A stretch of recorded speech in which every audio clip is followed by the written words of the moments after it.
Hi everybody, गणितज्ञ mind के official YouTube channel में आपका बहुत बहुत स्वागत है। आज के लेक्चर नंबर 5 में हम लोग पढ़ने वाले हैं बहुत ही इंटरेस्टिंग टॉपिक, वो है हमारा प्रॉपर्टीज़ ऑफ मैट्रिसेस।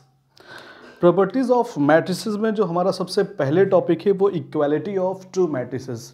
मीन्स दो मैट्रिक्स हमारी कब आपस में इक्वल होती हैं, उनके लिए कौन सी कंडीशन होती है, कैसी शर्तें होती हैं, वो किस शर्तों को फॉलो करते हैं जिसके बाद अपन लोग बोल सकते हैं कि वो मैट्रिक्स हमारे इक्वल हैं। तो देखिए हमारे पास दो मैट्रिक्स हैं। आपकी पहली मैट्रिक्स है ए, जिसका element A I J form में दे रखे हैं, है ना। आप समझते हैं इन सब सारी चीज़ों को, इस सिंबल को भी समझते हैं। दूसरी मैट्रिक्स बी है। अगर हमें मैट्रिक्स ए और मैट्रिक्स बी को इक्वल बोलना है तो वो शर्तें कौन कौन सी होनी चाहिए। पहली जो शर्त है वो ये होना चाहिए कि फर्स्ट जो मैट्रिक्स है उसकी रो सेकेंड मैट्रिक्स की रो के इक्वल हो। मीन्स एम आर के इक्वल होना चाहिए, आर के। दूसरी जो शर्त है फर्स्ट का कॉलम सेकेंड के कॉलम के इक्वल हो, that means n equals to s होना चाहिए। इसी बात को बोल सकते हैं, कहने का मतलब है एम। सपोज यहाँ पे 3 है तो ये भी 3 हो, ये 4 होगा तो ये भी 4 हो। दैट मीन्स 3/4 की ये भी मैट्रिक्स है, 3/4 की ये भी मैट्रिक्स है। अगर देखें तो दोनों मैट्रिक्स का ऑर्डर सेम है, तो इस बात को एक सिंगल वर्ड में बोल सकते हैं, ऑर्डर शुड बी सेम, है ना। ऑर्डर सेम होना चाहिए। अगर ऑर्डर सेम है तो ये कंडीशन है। थर्ड जो कंडीशन है कि और क्या होना चाहिए भाई, करस्पॉन्डिंग एलिमेंट सेम होना चाहिए। करस्पॉन्डिंग एलिमेंट्स का कहने का मतलब है A I J equals to B I J, है ना, for all pair of I and J. कहने का ये मतलब है अगर आप यहाँ पे A11 की बात करेंगे तो इधर ये BB11 के इक्वल होना चाहिए। A12 की बात करेंगे तो B12 से इक्वल होना चाहिए, है ना। कुछ इस तरह से कंडीशन चलती चली आएंगे। करस्पॉन्डिंग एलिमेंट्स, है ना, इस बात को बोल सकते हैं अपन लोग, ये क्या है, corresponding element. Corresponding element same, corresponding element should be same. Corresponding element भी हमारे सेम हो। कोई भी दो मैट्रिसेस आपकी, एक ए है और एक बी, और ये मैट्रिसेस अगर ये कंडीशंस फॉलो होती हैं, दैट मीन्स ऑर्डर सेम है, करस्पॉन्डिंग एलिमेंट सेम है, तब आप जाकर के कंक्लूजन में बोल सकते हैं, देन आप बोल सकते हैं कि ये दोनों मैट्रिक्स, है ना, दोनों मैट्रिक्स हमारी, then A equals to B होगा, तब जाकर के ए इक्वल्स टू बी होगा। तो ये था कि अगर दो मैट्रिक्सेस को आपस में इक्वल प्रूव करना है तो आपको ये चीज़ें प्रूव करनी होंगी, है ना। इन दोनों शर्तों को, इन दोनों कंडीशन को प्रूव करना होगा। अगला पॉइंट आते हैं कि बाय द वे हमें दे रखा है, अगर दूसरी कंडीशन ये देखिए, आपको अगर गिवन है इफ दो मैट्रिसेस है आपकी, let A equals to A I J M cross N and B equals to B I J R cross S, है ना। ये दो मैट्रिसेस हैं और अगर आपको गिवन हो if A equals to B, तो इस बात से कंक्लूज़न क्या निकलेगा, इस बात से कंक्लूज़न ये निकलेगा कि नंबर फर्स्ट जस्ट अपोजिट। देखिए इक्वल है तो फिर ये कंक्लूज़न निकलेगा। इक्वल प्रूव करना था तो आपको क्या प्रूव करना, कंक्लूज़न ये निकलेगा एम इक्वल्स टू आर होगा, एन इक्वल्स टू आपका एस होगा। दूसरा मीन्स ऑर्डर सेम, फिर वही बात है ऑर्डर सेम। और थर्ड हमारी कंडीशन है corresponding elements, A I J equals to B I J होगा ना भाई, A I J equals to B I J for all I comma J. Means corresponding elements आप ऐसा बोल सकते हैं, A11 इक्वल होगा B11 के, A12 इक्वल होगा B12 के, है ना, A13 इक्वल होगा B13 के। दैट मीन्स कुछ इस तरह से बात हो रही है। Means corresponding element, corresponding elements आपके सेम होंगे, करस्पॉन्डिंग एलिमेंट्स सेम होंगे। आइए कुछ क्वेश्चंस करते हैं इससे रिलेटेड। पहला क्वेश्चन हमने लिया यहाँ पे, क्वेश्चन फर्स्ट है आपका, आपसे बोल रहा है calculate calculate the value of x comma y comma z and w for which a equals to बी, है ना। आपसे कह रहा है कि अगर a आपस में b के इक्वल है तो x y z and w की वैल्यू बताइए। वेयर मैट्रिक्स A क्या है यार, मैट्रिक्स A दे रखी है आपको x + 3, दूसरी है 2y + x, तीसरी हमारी z - 1, फोर्थ है 4w - 8। B मैट्रिक्स दे रखी है -x - 1, 0, 3 एंड 2w। ये मैट्रिक्सेस, दो मैट्रिक्सेस दे रखी हैं। अब से बोल रहा है कि अगर मैट्रिक्स A मैट्रिक्स B के इक्वल हो तो x y z w की वैल्यू फाइंड कीजिए। तो आपने देखा यार कि अगर इसका ऑर्डर देखिए 1 2 1 2, दैट मीन्स ये 2/2 की मैट्रिक्स है, ये भी 2/2 की मैट्रिक्स है। इसका मतलब दोनों का ऑर्डर क्या है, सेम है। दोनों मैट्रिसेस का ऑर्डर सेम है, और अगर ऑर्डर सेम है तो फिर करस्पॉन्डिंग एलिमेंट्स भी सेम होना चाहिए ना। आपको पहले से मालूम है कि यार A = B दे रखा है। अगर A = B, दो मैट्रिक्स इक्वल हैं तो क्या क्या, रो के इक्वल होगा जो कि ऑलरेडी है, कॉलम के इक्वल होगा जो कि ऑलरेडी है। अब जाकर के थर्ड कंडीशन क्या है, करस्पॉन्डिंग एलिमेंट्स भी आपस में इक्वल होंगे। अगर करस्पॉन्डिंग एलिमेंट्स इक्वल होंगे तो आप बोल सकते हैं कि ये नंबर दोनों लेंगे, है ना। और ये Z नहीं है भाई, 3 है यहाँ पे, ठीक है, ये 3 है। ये दोनों आपस में इक्वल होंगे तो आपने इक्वल कर लिया यार, इनको इक्वल कर लिया। पहले एलिमेंट्स A11 इक्वल होगा B11 के। अच्छा, इधर A11 कौन सा है, ये है x + 3, ये इक्वल होगा -x - 1 के। यहाँ से कैलकुलेट करेंगे, इधर आया, दैट मीन्स 2x - 4, x की वैल्यू -2 हो गई, ये हो गई। दूसरा अगर देखा जाए तो यहाँ इस एलिमेंट की बात करते हैं, ये एलिमेंट कौन सा है, A1 B2, है ना, A12 और ये B12, ये आपस में इक्वल होंगे। A12 क्या है यार, 2y + x = 0। B12 कितना है, 0 है, ये 0 है। x की वैल्यू यहाँ पे निकली तो 2y - 2 = 0, y = 1, तो y की वैल्यू भी निकल आई 1 हमारी। अब तीसरा एलिमेंट देखिए, ये एलिमेंट है, ये कौन सा है, A21, तो A21 इक्वल होगा B21 के।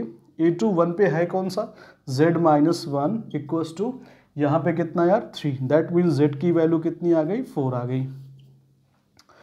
फोर्थ अगर देखें हम लोग तो ये कौन सा है, इस एलिमेंट की बात, ये एलिमेंट हमारा A22, ये इक्वल होगा B22 के। A22 एलिमेंट है 4w - 8 इक्वल टू, ये है हमारा 2w के इक्वल होगा। इधर आया यार 2w हो गया इक्वल टू 8, w = 4। आपकी ये सारे वैल्यूज निकल आई, x की वैल्यू -2, y की वैल्यू 1, z की वैल्यू 4, w की वैल्यू 4 एंड 4। तो ये हमारे आंसर्स थे। तो ये हमारा होमवर्क का क्वेश्चन है। नेक्स्ट क्वेश्चन पे आते हैं अपन लोग।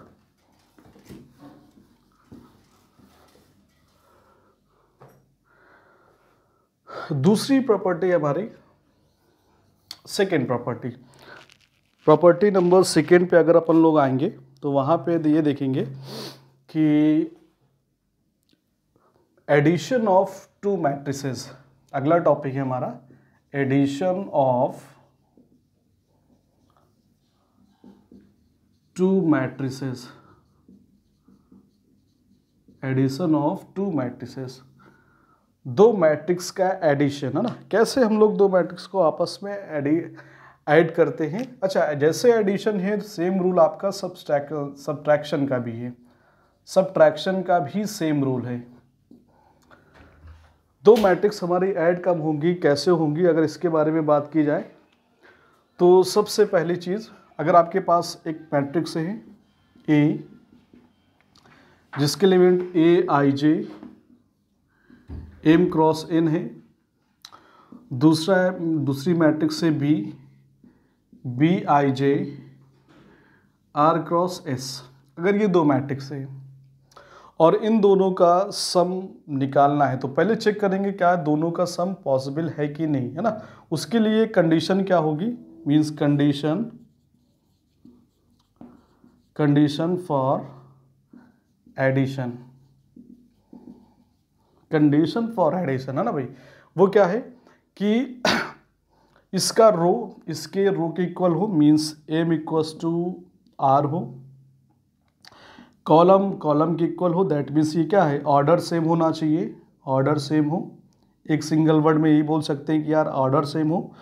दूसरा, अगर ऑर्डर सेम है ना, अगर ऑर्डर सेम है तो दोनों मैट्रिक्स आपस में ऐड की जा सकती हैं, और ऐड होने का मतलब है तब जा कर के हम लोग ऐड कर सकते हैं a प्लस बी, और ऐड होने के बाद ये भी एक हमारी क्या मिलेगी, मैट्रिक्स ही मिलेगी, जिसका ऑर्डर क्या होगा, सेम होगा। जो भी ऑर्डर ये है वही ऑर्डर है ना। जब ये सेम हो गई, इक्वल हो गई, दैट मीन्स r को m लिख सकते हैं, इसको n लिख सकते हैं, ये भी m क्रॉस n है, अब ये भी m क्रॉस n बन गया।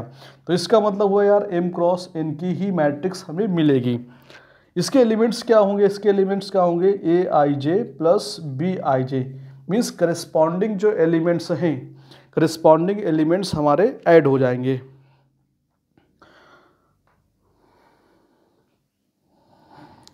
अब यहीं पे अगर एडिशन की बात है और यहीं पे अगर सब्ट्रैक्शन की बात की जाएगी तो सब्ट्रैक्ट भी हो जाएंगे, है ना। इसका मतलब क्या यार,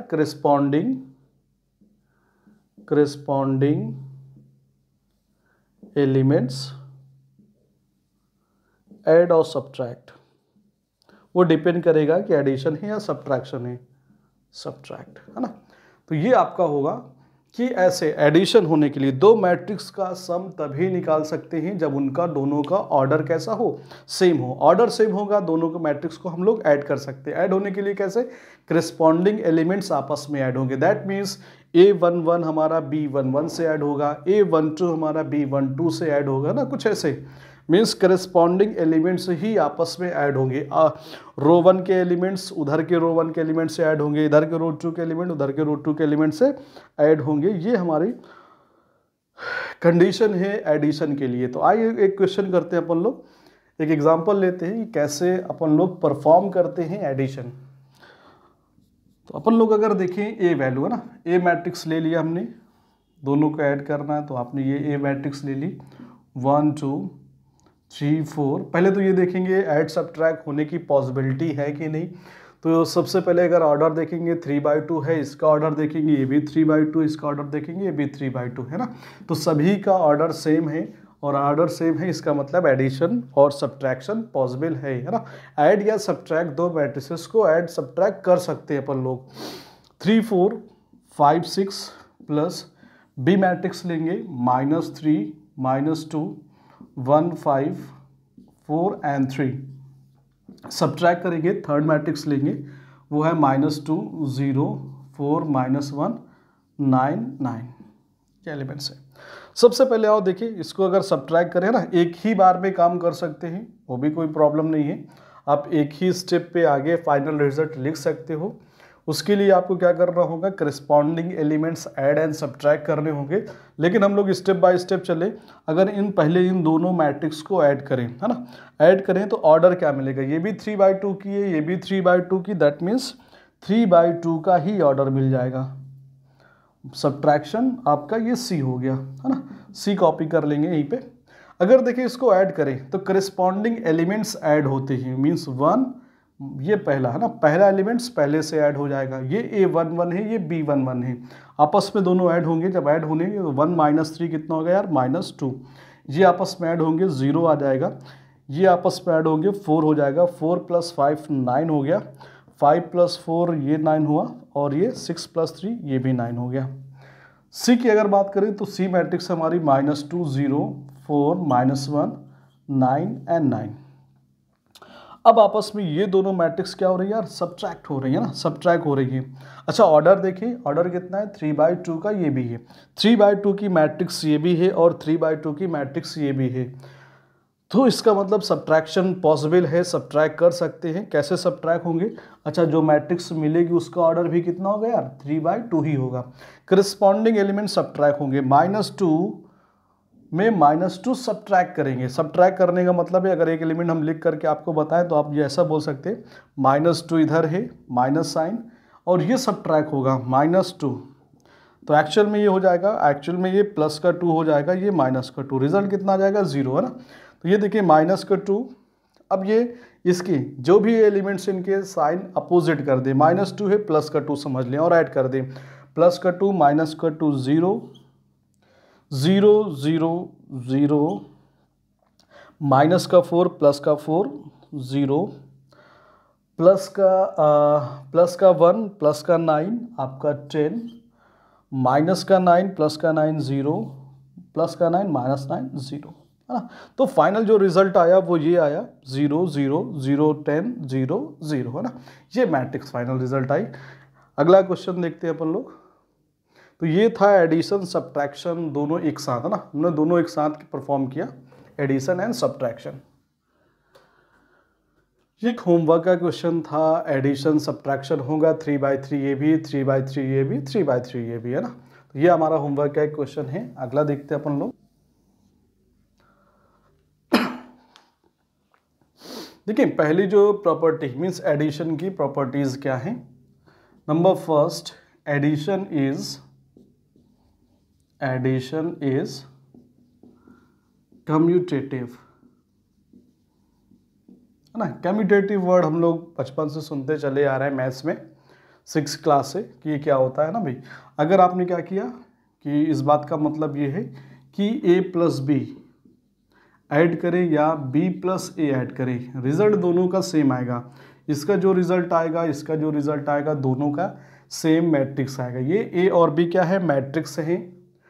तो इसका मतलब इनका सम भी क्या आएगा? एक मैट्रिक्स आएगी, तो दोनों का रिजल्ट सेम मैट्रिक्स आएगी, है ना। फाइनल जो रिजल्ट होगा वो इक्वल मैट्रिक्स होंगी। तो ये है हमारा, हाँ, बस इसमें शर्त क्या है यार? और एडिशन पॉसिबल होना चाहिए ना, एडिशन पॉसिबल हो तभी जा कर के ऐसा है। पता नहीं, एडिशन ही नहीं है तो फिर इसकी हम लोग बात ही नहीं कर सकते, है ना।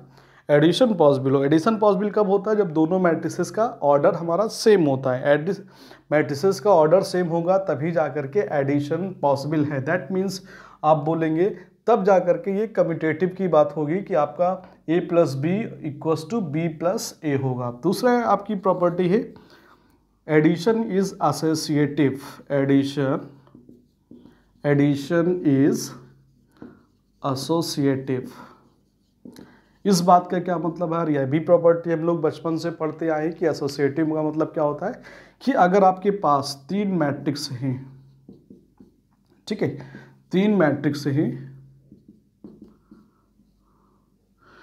तो आप पहले फर्स्ट की 2 ऐड करें, है ना, पहले की फर्स्ट 2 ऐड करें और जो रिजल्ट आए उसको सी के साथ ऐड कर दें, तो फाइनल रिजल्ट वही आएगा जब आप कुछ ऐसा प्रोसेस करें कि पहले लास्ट की 2 ऐड करें, b + c को ऐड करें, जो रिजल्ट आएगा उसको a के साथ ऐड करें।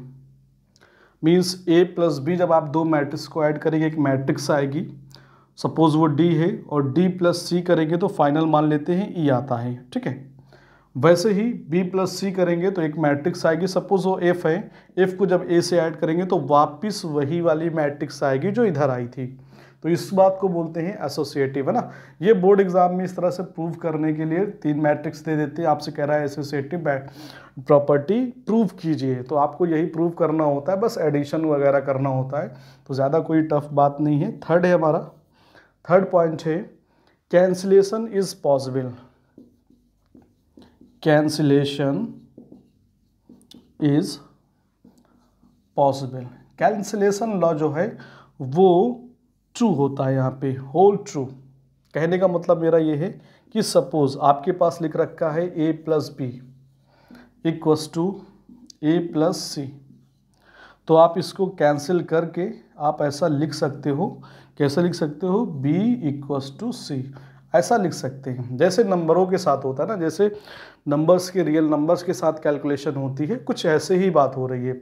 लेकिन अगर देखा जाए कि बिहाइंड द सीन यहाँ पे काम वर्क क्या हो रहा है तो वो कुछ ऐसा हो रहा है, ये इस तरह से कैंसिल नहीं होते है ना।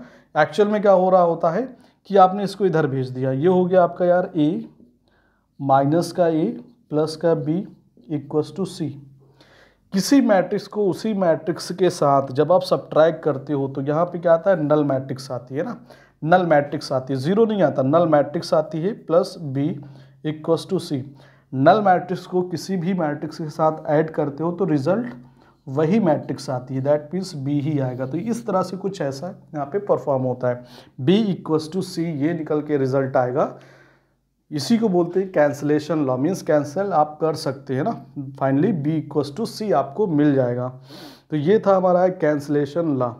इसके बाद आते हैं यार थोड़ी सी प्रॉपर्टी है ना, ये एडिशन से रिलेटेड ट्रेस की जो प्रॉपर्टी है उस पे आते हैं अपन लोग। इसमें ये है कि आपका trace of a plus b, ये क्या होता है यार, trace of a plus trace of b होता है।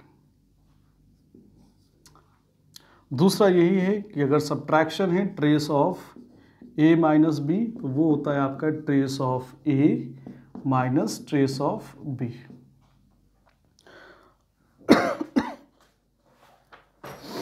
थर्ड जो प्रॉपर्टी ट्रेस से रिलेटेड है उसको आप ऐसा बोल सकते हैं, यहीं पे ले लेते हैं अपन लोग, trace of k into A equals to होता है k बाहर, कांस्टेंट बाहर निकलता है, ट्रेस ऑफ a। ठीक है, तो ये तीन प्रॉपर्टी अपन लोग ट्रेस की ध्यान रखेंगे जो हमारे काम में आएंगी, यूज़ में आ सकती हैं। आइए क्वेश्चन लेते हैं यार, ट्रेस से रिलेटेड एक क्वेश्चन करते हैं अपन लोग। Trace of a minus trace of b, ये क्वेश्चन है आपका।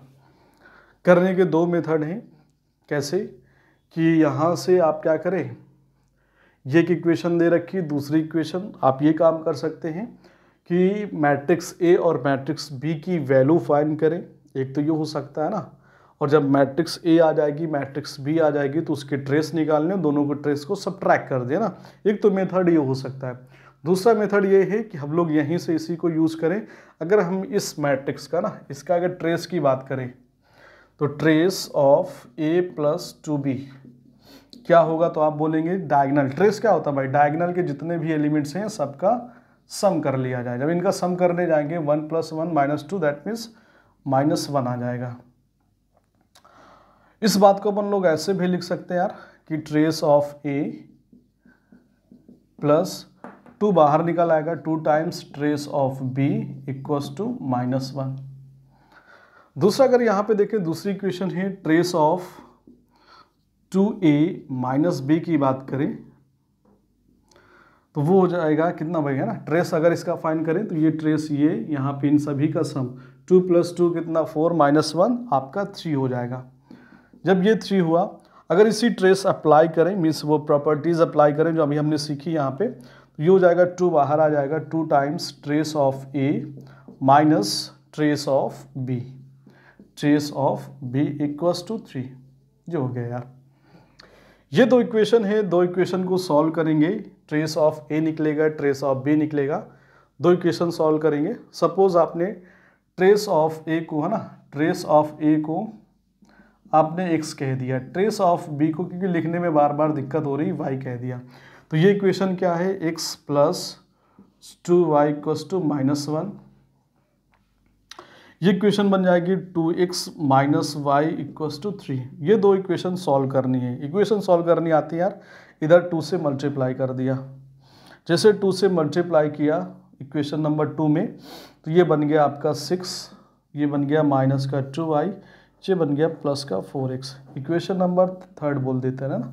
इन दोनों को अगर आप ऐड करेंगे, दोनों इक्वेशन को ऐड करेंगे, ये कैंसिल हो जाएगा, x और 4x 5x हो जाएगा।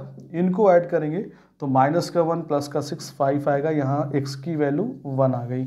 x की वैल्यू 1 आने का मतलब है ट्रेस ऑफ A कितना हो गया यार, 1 हो गया।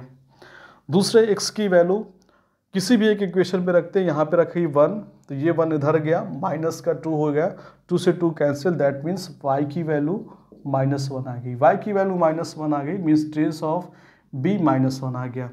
क्वेश्चन में आपसे पूछ रखा है, क्वेश्चन में उन्होंने पूछा है आपसे trace of A minus trace of B.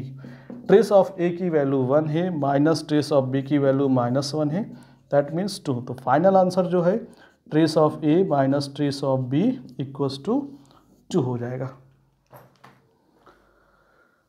अगली प्रॉपर्टी हमारा multiplication by a constant. Third property है multiplication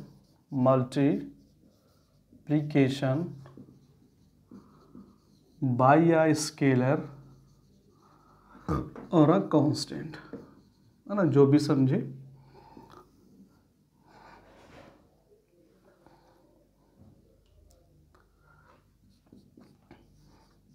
Each element will be multiplied by that constant। हर एक एलिमेंट आपका क्या होगा, मल्टीप्लाई होगा। सपोज आपके पास, है ना, सपोज आपके पास एक मैट्रिक्स है A equals to AIJ M cross N। आपसे कहा गया फाइंड करिए KA, तो KA का मतलब ये होगा हर एक एलिमेंट में K मल्टीप्लाई हो जाएगा, KIJ M क्रॉस N, है ना, हर एक एलिमेंट में जाकर के ये मल्टीप्लाई होगा। आप बोल सकते हैं, है ना, यहाँ पे K क्या है, हर एलिमेंट में मल्टीप्लाई होगा। यहीं पे अगर कॉमन लेने की बात आ गई है ना, अगर हम लोग कॉमन लेने की बात करेंगे तो इसका मतलब हर एक एलिमेंट से K बाहर कॉमन होकर के निकल के आएगा। मींस जब अगर हम K को बाहर लेते हैं, है ना, कॉमन लेते हैं किसी मैट्रिक्स से, उस बात का ये मतलब है आपके हर एक एलिमेंट से K डिवाइड होगा, हर एक एलिमेंट से K डिवाइड होगा। सपोज, है ना, हम जो बोलना चाह रहे हैं एक बार एग्जाम्पल लेकर के बात को समझने की कोशिश करें। जैसे अगर हमारे पास एक मैट्रिक्स है A, ये दे रखी है आपकी 2 4 6 8, हम चाह रहे हैं 2A कैलकुलेट करना, तो आपने कहा 2A कितना हो जाएगा यार, 2 हो जाएगा, मीन्स हर एक एलिमेंट में 2 मल्टीप्लाई हो जाएगा, दैट मीन्स 4, यहाँ पे हो जाएगा आपका 8 12 और 16।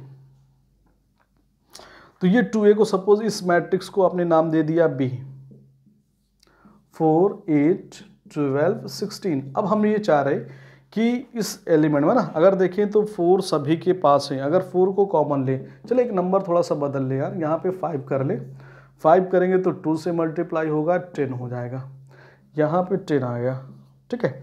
अब आप क्या करें, इजी मत करें इतना, 4 को कॉमन लेना है, 4 को कॉमन, तो आपके इसके पास 4 है, इसके पास 4 है, इसके पास 4 है, इसके पास 4 दिख नहीं रहा है लेकिन फिर भी है ना, 4 कॉमन लिया, क्या 4 कॉमन लिया, इसके पास था इसने दे दिया, इसके पास था, है ना, तो इस ये 2 हो जाएगा, इसके पास था, इसके पास 3, इसके पास नहीं है तो 10/4, जिसके पास नहीं होता उसके बाई में कर देते हैं, मल्टीप्लाई करिए, देखिए यही रिजल्ट मिल जाएगा। तो आपके ये क्या कि कॉमन लेने का मतलब क्या होता है, अगर हमने 4 कॉमन लिया तो 4 हर नंबर पे डिवाइड होगा, 4 इस पे डिवाइड हो, 4/4 1 आ गया, 4 इस पे डिवाइड हुआ 8/4 2 आ गया, इस पे 3 आ गया 10/4। कुछ इस तरह से हमारी बात हो रही थी।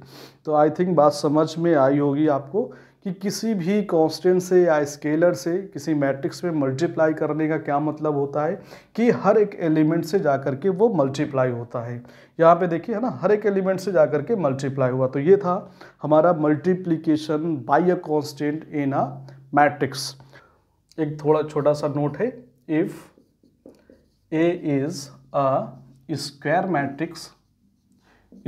मैट्रिक्स देन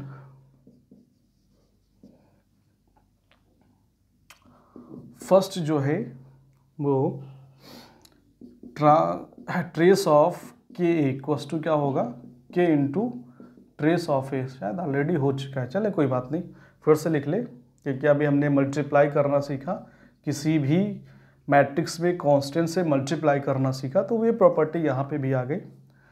दूसरी प्रॉपर्टी की अगर बात की जाए कि आपके पास एक डायगोनल मैट्रिक्स है ना, डायगोनल मैट्रिक्स कौन कौन से, के D1 एलिमेंट है, के D2 एलिमेंट है, के D3 एलिमेंट है, इस तरह के एलिमेंट्स हैं। ठीक है। और तो इसको अपन लोग लिख सकते हैं कुछ ऐसे ही, के times diagonal of D1 D2 D3, ठीक है। मीन्स के बाहर आएगा ना, के हमने कॉमन ले लिया यहाँ से के। इस बात का मतलब क्या है, आप लोग पहले से जानते हैं डायगोनल मैट्रिक्स क्या होती है। मीन्स के D1 0 0 0, के D2 0 0 0, के D3, है ना। इससे के कॉमन ले लिया। जब के कॉमन लेंगे तो आप देखें कि हर एक एलिमेंट से के डिवाइड होगा, के अपॉन के खत्म, D1 आ गया। इससे 0 अपॉन के 0 ही आएगा। 0 के पास के होता है ना, हर एक फैक्टर होता है, तो के की क्या बात करें, हर एक फैक्टर होगा 0 के पास। यहाँ से आप 0 से के कॉमन करेंगे, 0 आएगा। इससे आपका D2 आएगा, ये 0 आएगा, 0 0 D3 आ जाएगा। तो ये थी हमारी आपकी मैट्रिक्स। वो मैट्रिक्स मतलब आपका कुछ ये ऐसे डिनोट हो रही है ना, ये वाली मैट्रिक्स ऐसे डिनोट हो रही है। लास्ट टॉपिक आज के लेक्चर का है हमारा कि एडिटिव इनवर्स, है ना। एडिटिव इनवर्स क्या होता है। जैसे अपन लोग बचपन में पढ़ते थे कि अलजेब्रा ऑफ रियल नंबर्स में कि 3 है ना, तो 3 का एडिटिव इनवर्स क्या होता था, -3 मीन्स 0 हो जाए, है ना। ऐसा वो नंबर जो इसके साथ रिजल्ट 0 देते, दैट मीन्स x की वैल्यू कितनी, -3, तो ये एडिटिव इनवर्स कहलाता था। ऐसे ही हम लोग कुछ बात करने जा रहे हैं एडिटिव इनवर्स इन matrix. Additive inverse, additive inverse matrix में एडिटिव इनवर्स क्या होता है। अगर हमारा कैसा हो जाए यार, इफ A + B, है ना, दो मैट्रिक्स का सम क्या निकल के आ जाए, नल मैट्रिक्स। क्या आ जाए भाई, नल मैट्रिक्स। चाहे ऐसे सम आ जाए, है ना, या आप बोल सकते हैं यार B + A भी हो जाए। देन आप बोल सकते हैं then A and B are additive inverse of each other, है ना।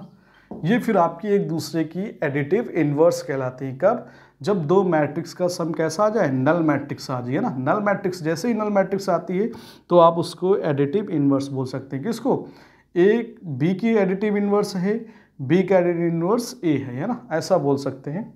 ये हमारा रिजल्ट होता है। सपोज अगर आपसे ये कहा जाए, क्वेश्चन एक ले लेते हैं अपन लोग, कह रहा है कि इफ A =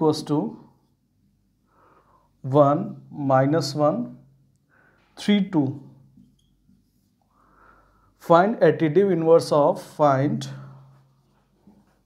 additive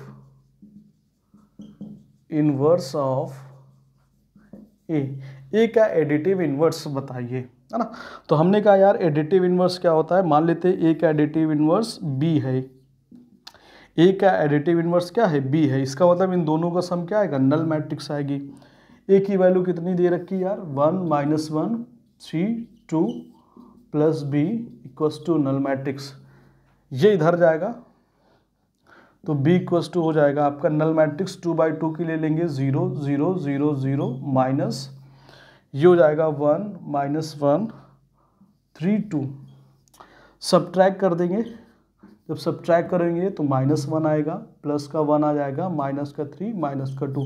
कहने का मतलब है जस्ट अपोजिट साइन, हर एलिमेंट का साइन चेंज कर देंगे, बस वही मैट्रिक्स जो बनेगी वो एडिटिव इनवर्स हो जाएगी, है ना। इतना हमने सब कुछ किया, लेकिन डायरेक्ट अगर हमें निकालना होता है इसका एडिटिव इनवर्स, ए का एडिटिव इनवर्स सपोज बी है तो वो बी क्या होगा, इसका साइन चेंज कर देंगे, -1, इसका प्लस का 1 हो जाएगा, ये -3, ये -2, और ये आंसर हो गया ना। तो ये था हमारा एडिटिव इनवर्स, मीन्स दो मैट्रिक्स से का सम से रिलेटेड जितनी भी आपकी प्रॉपर्टीज़ थी वो हमने सॉल्व किया। नेक्स्ट लेक्चर में हम लोग देखेंगे मल्टीप्लिकेशन ऑफ 2 मैट्रिसेस और उसकी प्रॉपर्टीज़ देखेंगे। इसके बाद हमारा कंटिन्यू ये चैप्टर कंटिन्यू चलता रहेगा, और जब तक हम लोग इस चैप्टर को पूरा नहीं कर लेते, धीरे धीरे करके बिल्कुल बेसिक से शुरुआत करके अपन लोग हाई लेवल तक पहुंचेंगे, एडवांस लेवल तक पहुंचेंगे और सारे क्वेश्चन अटेम्प्ट करेंगे। तो आज के लिए बस इतना ही। Thank you so much.